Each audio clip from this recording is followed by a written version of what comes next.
Estamos. Obrigado. Então, nessa... Excelência, eu também vou aproveitar a carona e também vou pedir a extensão a ele da restrição da imagem. Tá bom, na linha do que eu acabei fazendo esse processo aqui, me lembro de não mais fazê-lo, já que eu abri a sessão, mas eu vou abrir essa sessão também. Vou captar apenas o áudio. Obrigado. Então, nessa ação penal 501-340559, depoimento do senhor João Cerqueira de Santana Filho. Senhor João Santana, o senhor foi acusado de um crime pelo Ministério Público Federal. Nessa condição, pela nossa lei, o senhor tem o direito de permanecer em silêncio. Se o senhor fizer uso desse direito, pela nossa lei, isso não lhe traz nenhum prejuízo. Mas também é a oportunidade que o senhor tem de falar nesse processo. Tudo que o senhor falar vai ser considerado para o julgamento. O senhor prefere falar ou o senhor prefere ficar em silêncio? Prefiro falar, Excelência. Senhor Santana, houve aqui eu tive de algumas testemunhas que falaram dos seus talentos, como na área de publicidade, marketing político. Como é a expressão que utilizam? É marketing político Marketing mesmo? político ou marketing eleitoral. Certo. O juízo, como eu até coloquei na ocasião, acho que o senhor estava presente, não tem nenhuma dúvida dos seus talentos nessa área. A questão aqui envolve outros problemas. O senhor é sócio com a senhora Mônica Moura dessa empresa Polis Propaganda, é isso? Sim. Desde quando que o senhor trabalha junto com a senhora Mônica? Mônica, eu acho que tem exatamente uns 17, 18 anos. Coincide quase com o nosso casamento. O senhor também é casado com ela, então? Sou de união estável. Perfeito. E o senhor utiliza essa empresa, Polis Propaganda, para prestar esses serviços publicitários? Exclusivamente serviços publicitários e exclusivamente na área eleitoral e de marketing político. A denúncia aqui diz respeito a valores que teriam sido pagos ao senhor, supostamente por serviços eleitorais ao Partido dos Trabalhadores. Motivo pelo qual eu pergunto ao senhor, desde quando que o senhor passou a prestar serviços para o Partido dos Trabalhadores em campanhas eleitorais? Desde a campanha da reeleição do presidente Lula, como empresário individual. Na verdade, um pouco antes disso, era sócio do Duda Mendonça, participei da pré-campanha, inclusive fiz o desenho estratégico da primeira campanha dele, 2002. Certo. Se tiver alguma pequena incorreção em data, é porque eu não soube, eu tenho um pequeno problema com data, mas na primeira campanha eu fiz na primeira campanha do presidente Lula, eu participei junto com o Duda. Só que um ano antes da eleição propriamente dita, eu rompi minha sociedade. Nós tivemos uma divergência e eu não participei, mas eu fiz o traçado estratégico da campanha. E a campanha de reeleição, o senhor? Eu fiz a campanha de reeleição porque eu fui chamado um pouco antes, quase um ano antes, exatamente durante a crise do mensalão. Fui chamado pelo presidente Lula para dar uma consultoria política e terminei fazendo a campanha de reeleição. Isso é 2004. 2006, né? 2005, né? 2005. E outras campanhas posteriores do Partido dos Trabalhadores, o senhor também fiz outras campanhas. Depois eu fiz a campanha de prefeita da Marta Suplicy, na sequência, fiz a primeira e a segunda campanha da presidenta Dilma, fiz a campanha do prefeito Fernando Haddad, antes eu tinha feito a campanha, mas na época de Duda, prefeito Antônio Palocci, fiz para o PT ainda... Mas então, essas principais são essas. Essas campanhas o senhor trabalhava com exclusividade ao Partido dos Trabalhadores ou o senhor também fazia para outros partidos? Durante essas campanhas, sim. Eu nunca fiz campanha paralelas, claro que seria uma incongruência e um problema ético impossível de ser resolvido. Mas durante a minha carreira eu trabalhei para diversos partidos. Fiz campanha para o PMDB, fiz campanha para o PP, fiz campanha para o PDT, fiz campanha até para o candidato do PFL. Essas campanhas eram feitas para o senhor a título de negócios, não a título de filiação partidária? Claro que unicamente como uma questão profissional. Isso, porque nós somos uma empresa especializada de marketing político nos moldes internacionais. Então não havia filiação partidária, eu não sou filiado ao partido, era contratado pelo partido mas não tinha nenhum compromisso de natureza política ou ideológica. Essa Polis Propaganda era o senhor e a senhora Mônica só ou tinha outros sócios? Somente nós dois, nós somos sócios. Tem alguma divisão de tarefas entre o senhor e ela? Mônica trata exclusivamente da questão financeira e administrativa, e que é uma área que nunca eu tive aptidão, nem talento e nenhuma natureza, nem desejo. Eu trato da parte de criação e estratégia. Agora, a parte de administração dela, além envolvia também as contratação de equipes, etc. A parte financeira, entre outras atribuições, envolvia negociação de contratos. A questão do preço, né, de uma campanha, por exemplo, uma campanha do ano X para pessoa X. A questão do preço dos seus serviços, quem fazia essa negociação, o senhor ou a senhora Mônica? Não, Mônica, mas eu posso até acho que é melhor dar um detalhe maior. Como era o processo? Normalmente era convidado, eu nunca, graças a Deus, nunca precisei prospectar campanhas, e fazia um diagnóstico preliminar. Com esse estudo, eu discutia com o Mônica, eu dizia, olha, eu preciso dessa campanha. Nós tínhamos um modelo ABC, o que fosse desse tipo de profissional, esse tipo de equipamento, etc. Ela estudava, dava um preço e negociava com o cliente. Tá, mas o senhor participava dessa negociação e desse acertamento do preço? Não, com o cliente diretamente não. Eu nunca gostei. Você não vai encontrar nenhum cliente meu que eu tenha negociado preço com ele. E os valores que o senhor indicava, a senhora Mônica, eram os valores normalmente contratados?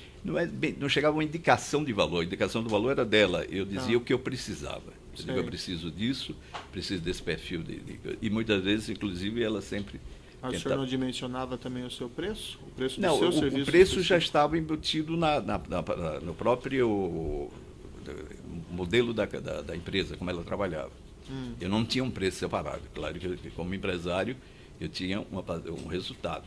Então, a gente já tinha um padrão. Qual que era esse padrão? O senhor pode me esclarecer melhor? Em números é difícil, mas eu acho que são os números que estão mais ou menos estabelecidos, que ela deve ter falado melhor. Eu acho que ela pode ter dito isso com mais segurança do que eu. Mas eu posso dizer que a última campanha da presidenta Dilma teve um custo final de 70 milhões de reais, que é um preço que não é para mim. Sim, que é outra coisa que eu sempre fui vítima de usar esse termo da instituição, campanha, João Santana ganha 70 milhões. A minha empresa. Mas como nós somos um tipo de empresa que parece um pouco um escritório de advogado, porque tem uma grande equipe, mas sempre parece que o advogado está, mas quando tem uma equipe nova, como no nosso caso nós temos uma equipe, então a empresa tinha seus padrões de preço, ligado ao mercado internacional. Certo. E, desculpa, é um percentual em cima do valor total ou é um valor fixo? Não entendi a pergunta. O valor dos seus serviços específicos, a remuneração do valor total. Como eu era um sócio majoritário, eu tinha nas minhas empresas 80% a 90%, é mais ou menos o resultado de uma campanha. O resultado de uma campanha varia de acordo com campanhas, muitas que dão prejuízo, a outras, a média varia de 10% a 15%, até campanha bem 18%, eu acho. Essa conta Shell Bill Finance, quer dizer, uma offshore, Shell Bill Finance, é do senhor? É. Desde quando que o senhor tem essa offshore? Eu acho que por 98, eu acabo que mais de 20 anos essa conta. Essa offshore tem conta onde? Essa offshore tem uma conta na Suíça. Qual banco? É do Banco Heritage. Indo diretamente ao assunto aqui da objeto da acusação, né? A referência aqui pelo Ministério Público de depósitos que totalizam 4 milhões e 500 mil dólares efetuados nessa conta Shell Bill, segundo o Ministério Público, por esse outro acusado, o senhor Zivi Skornik. O que são esses depósitos? Esse depósito eu vim a saber logo depois da negociação que Mônica fez, indicado pelo Partido dos Trabalhadores. Era uma dívida da campanha de 2010 da presidente Dilma. Quando o senhor teve conhecimento? Tive conhecimento meses depois, porque existia uma dívida, que eu acho, salvo engano, que era da campanha de 10 milhões de reais, da campanha de 2010, e isso já durava 3 anos. Eu posso até esclarecer, o senhor pode se espantar, é típico do nosso trabalho, da nossa área de marketing político, sofrer grandes atrasos. Certo. E o partido, para encontrar uma forma que ele precisava para fazer já a outra campanha, nós não poderíamos fazer a outra campanha se não recebesse essa dívida, E o partido sugeriu procurar o senhor Zivi, que eu não conheci, vinha conhecer aqui já e foi informado 3 meses depois, eu acho, um meio de passagem de uma forma muito genérica. 3 meses depois da negociação? Depois da negociação do encaminhamento, porque pelo que eu recordo, e pelo que eu sei, foi feita uma negociação, mas isso foi escalonado, foi feito vários pagamentos em período de 1 ano. E o senhor ficou sabendo isso como? Mônica contou para mim, de que, olha, primeiro uma parte da dívida foi resolvida e foi encaminhado para uma empresa. Ela tinha um conhecimento muito superficial, sabia que é uma empresa estrangeira. Ela chegou a comentar comigo, ironicamente, que era um coreano, pensei que era uma pessoa de Gabás, não. Mas é exatamente isso. Quem passou esse assunto? O senhor foi só a senhora Mônica ou o senhor tratou desse assunto somente com as pessoas? Mônica. Somente Mônica. Comentou comigo sobre isso. O senhor tratou que era isso... até praxe, doutor, porque toda essa negociação, ela recebia muitas vezes, eu não acompanhava o dia a dia. Eu estava imerso, como sempre tive, na criação da estratégia. Por que receber dessa forma, nessa conta no exterior? Isso é uma prática, que é uma prática, para mim, nefasta, equivocada, que sempre lutei contra ela na medida das minhas forças, de Caixa 2, que é uma prática generalizada nas campanhas. Tem aqui um registro que foi feito pela Polícia Federal, não sei se é totalmente correto, mas que a Polis teria recebido do Partido dos Trabalhadores em pagamentos registrados em campanha eleitoral cerca de 171 milhões de reais no período de 2006 a 2014. Se tinha essa possibilidade de fazer esses pagamentos legítimos, por que esses pagamentos por fora? Isso, eu acho, que decorre dessa cultura generalizada de Caixa 2. Os empreiteiros, os empresários, a relação com os partidos e com os governos sempre foram, na política brasileira, política mundial, eu lido com experiências de outros países, buscando caminhos extralegais. Por quê? Porque os preços são altos, eles não querem, de alguma maneira, estabelecer uma relação explícita entre os doadores de campanha e se recorre a esse tipo de prática Caixa 2. Então, mas, por exemplo, nesse caso aqui, esse dinheiro veio do Kepler-Fels, que consta ter doações oficiais também ao Partido dos Trabalhadores. Por que pagar por fora? Imagino, pelo que se fala, porque existem limites de doação, limites legais, existe também essas limitações políticas, existe esse campo de acobertamento que se faz para evitar especulação. Tem vários tópicos, evitar leilão entre doadores, quem está dando mais, quem está dando menos. Existe toda uma prática. Qual foi essa dívida era da campanha de 2010, isso? 2010. Da presidencial? Presidencial. Quanto que foi o custo oficial? Dessa campanha de 2010, eu tive a impressão que foi 58, 57 milhões, não sei, alguma coisa, beirando 60 milhões. Primeiro e segundo turno. Isso pago de maneira oficial para a sua empresa? Sim, claro. Então, diante desse valor, 50 e tantos milhões, por que pagar ainda 4.500 por fora? Exatamente porque nosso preço é fixado de acordo com as necessidades da campanha. O cliente, não é que seja o PT, o cliente nem sempre concorda em fazer esse pagamento pela forma explícita de oficial. Sempre encontra uma maneira justificada. Então, e novamente, é o que a dívida o que gera dívida é isso. O senhor não acha assim que receber esses pagamentos por fora significa trapaça em campanha? Eu acho que significa, antes de tudo, um constrangimento profundo, é um risco, é um ato ilegal. Eu acho que precisa se rasgar o véu de hipocrisia que cobre as relações políticas eleitorais no Brasil e no mundo. Mas não defendo, sempre lutei. Se o senhor fizer uma pesquisa, ou alguém fizer uma pesquisa, ver que os custos oficiais de minha campanha sempre foram mais altos. Por quê? Porque eu exigia mais isso, o que se pagava antes, o que se paga depois, mas nunca consegui realizar em toto. Para mim seria podia dizer simplesmente não aceito receber dessa forma? Não, em tese sim, mas quando você vive dentro de um ambiente de disputa, de competição, um ambiente profissional, mesmo quando ele é evado de tipo de práticas que não são as mais recomendáveis, você termina tendo que ceder. Ou faz a campanha dessa forma ou não faz. Ou ou vem outro que vai fazer dentro dessa porta e termina virando vice. Eu acho lamentável, é uma coisa que eu me arrependo, inclusive sempre lutei contra, mas sempre fui vencido. Por que o senhor não falou isso quando o senhor foi ouvido no inquérito? Por várias razões. Primeiro, por questões psicológicas, digamos, questão política e questão profissional. A psicológica é o susto da própria prisão. Nós sabíamos, porque vimos pela imprensa, etc., que estavam sendo investigados, mas eu, sinceramente, jamais imaginaria que pudesse ser preso da maneira que fui. Então, o choque. Eu estava na República Dominicana, quando fui informado, peguei um avião, vim para cá, me apresentei, estava quase 2 dias sem dormir, com várias horas. Então, esse ponto. Segundo, lhe confesso, uma questão de querer romper, do ponto de vista profissional, um contrato de confidencialidade com o partido.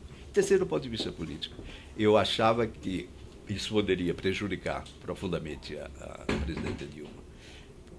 Nesse momento, eu raciocinava comigo, eu que ajudei, de certa maneira, a eleição dela, não seria a pessoa que vai destruir a presidência, trazer um problema. Nessa época já iniciava um processo de impeachment, mas ainda não havia nada aberto. Eu sabia que isso poderia gerar um grave problema, sinceramente, até para o próprio Brasil. Porque, então, na soma disso tudo, é uma decisão difícil, decisão equivocada, mas a primeira reação minha foi essa. Foi exatamente. Citando o senhor mesmo do seu depoimento no inquérito policial de 25 de fevereiro, o senhor disse o seguinte, que esses depósitos eram recursos recebidos de campanhas do exterior. Isso não é verdadeiro, então? Nesse caso, não. Mas eu sou um profissional brasileiro, talvez mais tenha feito campanhas no exterior e recebi de várias campanhas dessa forma. E alguma parte nessa conta. O senhor também declarou, aí, citando o que o senhor disse literalmente, que nega que a conta tenha recebido qualquer valor originado das campanhas presidenciais do Brasil. Isso eu respondi anteriormente, Excelência. Que nega que os pagamentos realizados por Luiz Cornic possuam qualquer relação com os serviços prestados no Brasil. É a mesma resposta, o mesmo tipo de argumentação, e a mesma pressão psicológica e política que eu me autocoloquei. E não seria mais fácil para o senhor demonstrar boa-fé, dizer pura e simplesmente a verdade desde o início? Não, visto de trás para diante, numa engenharia reversa, sim, mas no momento não me parecia esse caminho. É uma pressão muito grande que eu falei. O senhor recebeu pressão de terceiros? Não, apenas da minha consciência profissional, da minha fidelidade e relação afetiva com pessoas. Esses valores depositados na conta eram utilizados para pagamento de serviço aqui no Brasil? O que era feito com o dinheiro? Não, que eu recordo não, exatamente não. Aliás, essa conta, pouco utilizamos desse recurso. Acho que Mônica administrava isso, mas eu acompanhava.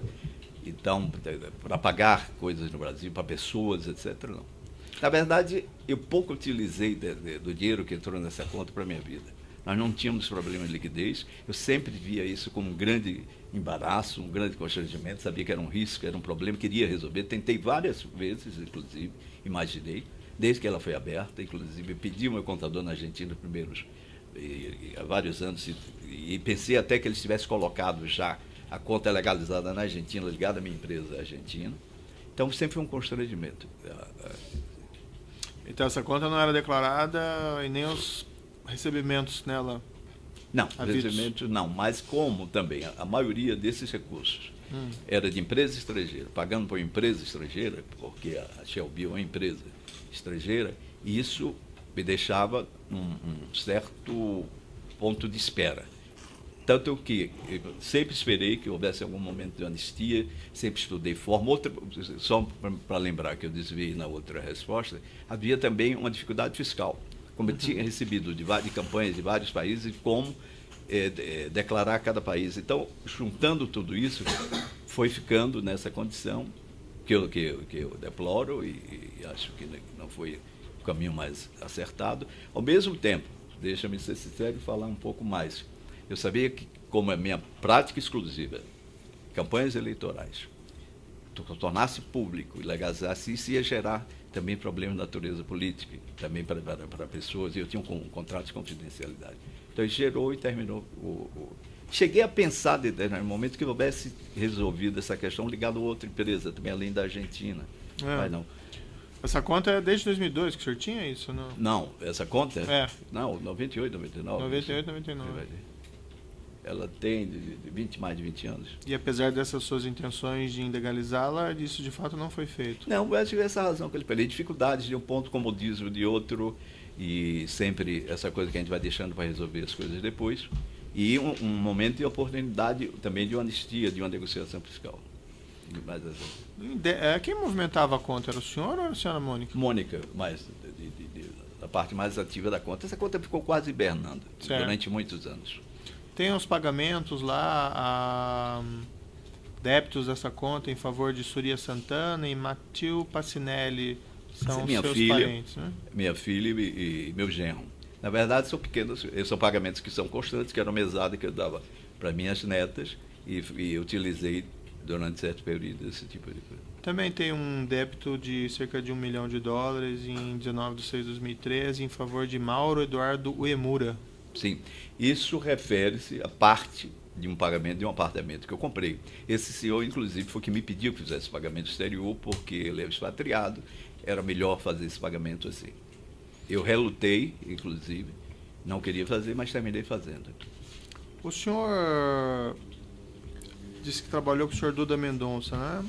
Sim, fui primeiro funcionário e depois fui sócio dele. O senhor viu o que aconteceu com ele naquele caso da Mensalão, né? O senhor não tinha presente que receber dinheiro dessa forma, o senhor estava incorrendo no risco de estar recebendo dinheiro sujo? Eu tinha consciência que era uma prática de recebimento ilegal. Uhum. Dinheiro sujo no sentido de corrupção, jamais. Porque o Caixa 2, na forma que está implantado, até onde alcançava o meu conhecimento e informação, não é necessariamente ligado a fatos de corrupção. Mas naquele caso do seu sócio foi, não foi? Mas ali era uma outra circunstância, eu não sei, na verdade eu estava na Argentina na discussão disso, mas eu sei que foi um dinheiro remetido do Brasil para o exterior e havia operações triangulares dentro disso. Claro, eu sabia que era opera mais o Caixa, nós sempre entendemos, não é nem por comodismo, mas se eu converso com profissionais de eleições no mundo, sempre sabe que existe Caixa 2, que ele decorre muitas vezes de uma aposta no mercado futuro, de fazer amizades com governos, existem tetos, então não é necessariamente... Eu não considero, desse aspecto, perceber como um dinheiro sujo, talvez na acepção que eu devo interpretar, como dinheiro vindo de corrupção. Dinheiro de corrupção mesmo. Eu vejo mais como dinheiro de negociação política. O senhor chegou a fazer alguma indagação ao senhor Vacário, à senhora Mônica, em saber de onde que vinha esse dinheiro? Não, no sentido de, talvez, adiantando talvez o pensamento, se você querer interpretá-lo, que pudesse estar relacionado a Petrobras ou qualquer coisa, jamais eu tive esse conhecimento. Mas saber... o senhor foi atrás disso para saber? Não, no momento que era para receber, não, apenas, Mônica, a gente tinha uma espécie de compliance interna, era que fosse empresas que não tivessem vedação de doação, mesmo porque se tivesse seria uma complicação, que fosse empresas idôneas e que desse uma segurança na relação. Então, nesse aspecto, não mas era uma empresa como várias outras empresas que sabia-se no mercado que ajudava uma candidatura, ajudava a outra. Isso. A sua esposa, quando foi ouvida no inquérito, veio aqui e disse algo diferente, mas quando ela foi no inquérito, ela disse o seguinte, literalmente: que indagada se ela e João Santana receberam recursos não contabilizados dos clientes dos serviços eleitorais que prestaram do Brasil, diz que não. Primeiramente por motivos óbvios, quais sejam as investigações e condenações do caso Mensalão. Pois nesse caso não houve uma preocupação no sentido de, vamos dizer, evitar esse tipo de expediente para não receber dinheiro sujo? Houve até agora, houve como? O meu preço, desde o início eu falava internamente, que para evitar riscos de qualquer natureza, especialmente para os clientes, para o partido, quanto mais fosse legal, ou que fosse plenamente legal. Depois, havia dificuldades alegadas que eu já disse aqui, não precisa nem repetir, de recolhimento, de doações, etc. E no final, voltou a uma fórmula anterior. Essa forma que já havia sido. Só que dizer que a única coisa que eu garanto e percebi em todas essas campanhas, até chegar esse momento que nós podemos aprofundar, é que não era uma operação organizada. Era uma busca de doação eleitoral, como é feito normalmente nas campanhas. Que é errado? É. Que é deplorável que se faça? É. Mas que é generalizado aqui no mundo? É. Países, não é só na América Latina. Na Europa, nos Estados Unidos, ainda existem várias formas, sob diversos disfarces, mas existe. Mas, Sr. Santana, isso acontece por causa que as pessoas aceitam fazer dessa forma, né? As pessoas... Inclusive o senhor. Sim, também, nesse aspecto, eu não posso negar e sei por quê. Ninguém me colocou revólver, na verdade, para fazer, mas a circunstância de mercado lhe coloca, se você assume uma determinada prática de profissional, e esse mercado já está comprometido, você tenta e às vezes você é derrotado. Então, é um erro. Não resta a menor dúvida que é um erro. Mas a dimensão desse erro, eu digo, nós podemos ter errado, mas não pecado, no sentido absoluto do termo, de estar tendo que participar como cúmplice de qual seja o tipo de entendimento. E se eu ver meu histórico também, eu nunca tive contratos com... Sempre, eu sou o único marqueteiro de destaque que não pleitearam contra o governo, que não fizeram agência de propaganda paralela. E fui criticado duramente por isso. No Brasil, nunca tive contas com empresas, com governos, com empresas estatais, etc. Recusei sistematicamente. Se eu quisesse, eu poderia ter tido. Então, sempre... Nunca... Eu convivi com 5 presidentes da República com um grau de razoável confiança, para não dizer intimidade. Nunca fiz nenhum pedido a eles de natureza pessoal política. Talvez até isso tenha ajudado a minha reputação e a minha relação de confiança com eles.